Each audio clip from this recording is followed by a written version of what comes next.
தந்தை மகன் தூயாவின் பெயராலே ஆமேன். லூக்கா எழுதின சேர்ந்து வாசகம் அதிகாரம் 6 இறை வசனங்கள் 36 முதல் 38 முடிய. அக்காலத்தில் இயேசு தம் சீடரை நோக்கி கூறியது, உங்கள் தந்தை இரக்கமுள்ளவராய் இருப்பது போல நீங்களும் இரக்கமுள்ளவர்களாயிருங்கள். பிறர் குற்றவாளிகள் என தீர்ப்பளிக்காதீர்கள், அப்போதுதான் நீங்களும் தீர்ப்புக்கு உள்ளாக மாட்டீர்கள். மற்றவர்களை கண்டனம் செய்யாதீர்கள், அப்போதுதான் நீங்களும் கண்டனத்துக்கு ஆளாக மாட்டீர்கள். மன்னியுங்கள், மன்னிப்பு பெறுவீர்கள். கொடுங்கள், உங்களுக்கு கொடுக்கப்படும். அமுக்கி குலுக்கி சரிந்து விழும்படி நன்றாய் அளந்து உங்கள் மடியில் போடுவார்கள். நீங்கள் எந்த அளவையால் அளக்கிறீர்களோ அதே அளவையால் உங்களுக்கும் அளக்கப்படும். ஆண்டவரின் அருள்வாக்கு. கிறிஸ்துவே உமக்கு புகழ். அன்பார்ந்த சகோதர சகோதரிகளே, இன்று தவக்காலம் 2ஆம் வாரம் மார்ச் 2ஆம் தேதி 2026ஆம் வருடம் திங்கட்கிழமை. இன்றைய நற்செய்தியில் பாருங்க, நம்ம இயேசு கிறிஸ்து ஆண்டவர் என்ன சொல்றாரு, நம்ம எல்லாரையும் இரக்கமுள்ளவர்களாக இருக்க சொல்றாரு. ஓகேங்களா. நம்ம முதல்ல என்ன பண்ணோம், கோவப்படக்கூடாது.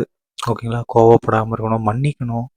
ஏன்னா கடவுள் தான் தீர்ப்பளிக்கக்கூடியவர். ஓகேங்களா. நாம பிறர் குற்றவர்கள்னு தீர்ப்பளிக்காதீங்கன்னு நான் சொல்ல, கடவுள் ஏசப்பாவே சொல்லிட்டாரு. பிறர் குற்றவர்கள்னு நீ சொல்லாத. ஓகேவா. அப்பதான் நீ தீர்ப்புக்குள்ளாக மாட்ட.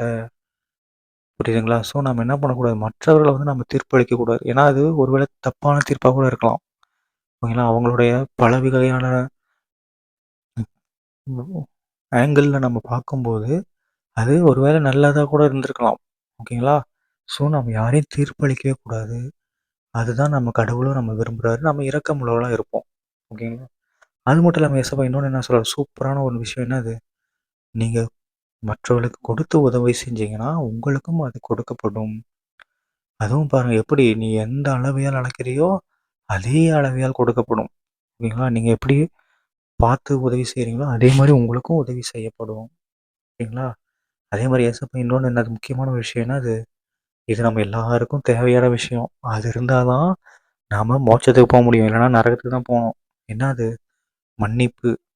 கடவுள் நாம் பண்ண பாவத்தெல்லாம் மன்னிச்சாருனா மட்டும்தான் நம்ம எல்லாராலையும் மோட்சத்துக்கு போக முடியும். ஏன்னா நம்ம பாவம் செஞ்சுருக்கோம். யாராவது பாவம் செய்யலைன்னு சொல்ல முடியுமா? முடியாது. ஸோ பட் இவ்வளோ பாவம் செஞ்சும் நம்ம மோட்சத்துக்கு போகணும்னா கடவுள் நம்மளை மன்னிக்கணும். ஸோ நாம் மற்றவர்களை மன்னித்தோம்னா கடவுளும் நம்மளை மன்னிப்பார். சரிங்களா. தந்தை மகன் தூயாவின் பெயராலே ஆமேன். இயேசுக்கே புகழ். இயேசுக்கு நன்றி. மரியே வாழ்க. இயேசுவின் ரத்தம் ஜெயம். அல்லேலூயா. Praise the Lord.